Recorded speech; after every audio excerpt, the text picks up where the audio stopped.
What if the solution to our climate crisis has been standing right in front of us for thousands of years, only to be systematically destroyed by human greed?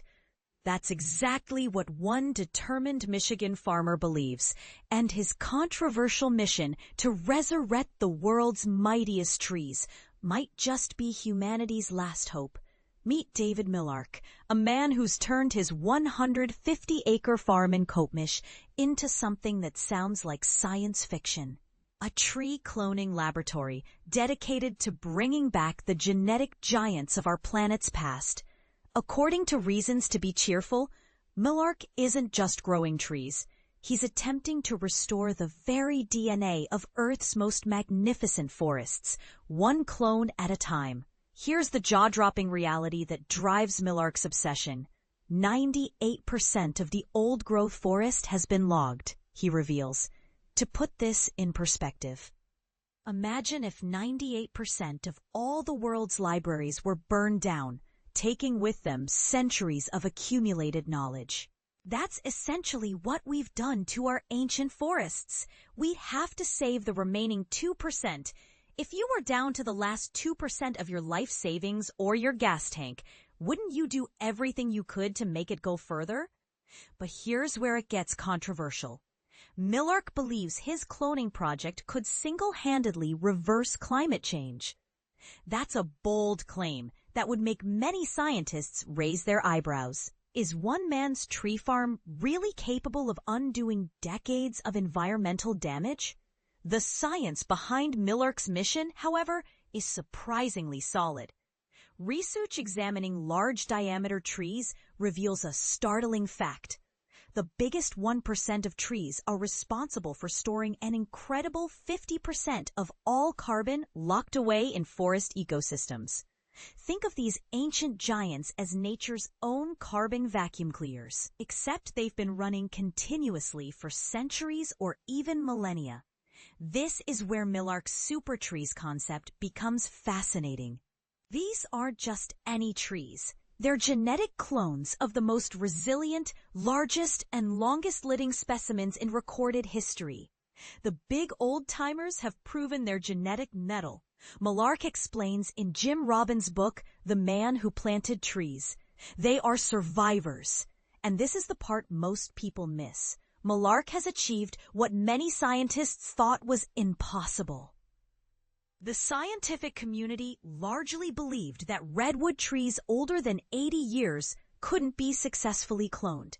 Milarch didn't just prove them wrong, he shattered their assumptions entirely. His collection reads like a hall of fame for the tree world.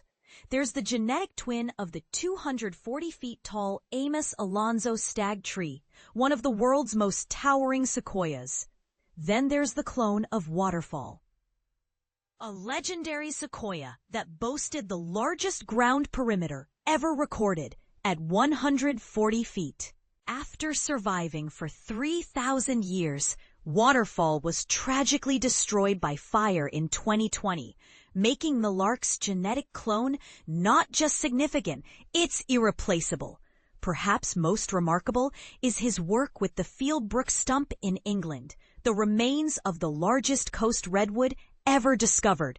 Even though this giant is cut down in 1860, Milarch found a way to bring it back to life. But there was still life in it 15 years ago.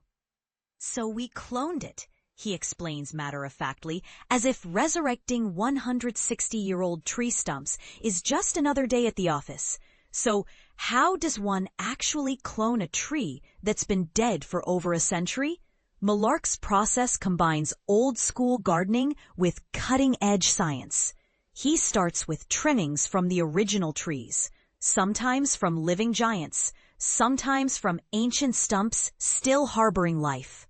These clippings are then placed in a carefully crafted mixture of soil and hormones that encourages them to develop their own root systems and transform into independent saplings. From his Michigan headquarters, these super tree babies embark on global journeys to locations as diverse as Australia, New Zealand, and Wales. But it's Milarch's hometown project in Detroit that truly showcases the potential impact of his work.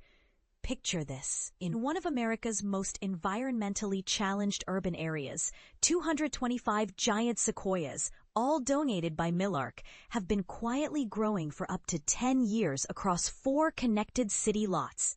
As these trees mature, they're not just providing cooling shade in a concrete jungle.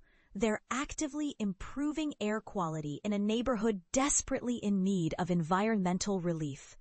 It's the worst environmental area of the whole greater Detroit area. The asthma rates are twice the rest of Detroit, Milarch notes. It's a nightmare. And it's perfect for the message we have for that project and for the rest of the world, because every major city has areas like that. But here's where the controversy really heats up. Is Milarch's approach realistic on a global scale? Or are we putting too much faith in one man's ambitious vision? Critics might argue that while cloning ancient trees is scientifically impressive, it's hardly a substitute for the complex ecosystem relationships that took millennia to develop in original old-growth forests. There's also the question of time. Even if Milarch's clones are genetically identical to their ancient predecessors, it will still take decades or centuries for them to reach the carbon-storing capacity of their original counterparts. Can our planet afford to wait that long? What do you think? Is David Milarch a visionary pioneer who's found the key to reversing climate change? Or is he a well-intentioned dreamer chasing an impossible solution? Should we be investing more resources in tree cloning projects like his, or are there more immediate environmental strategies we should prioritize? And here's perhaps the most thought-provoking question of all. If we do manage to restore these ancient forests through cloning, have we learned enough as a species to avoid destroying them again?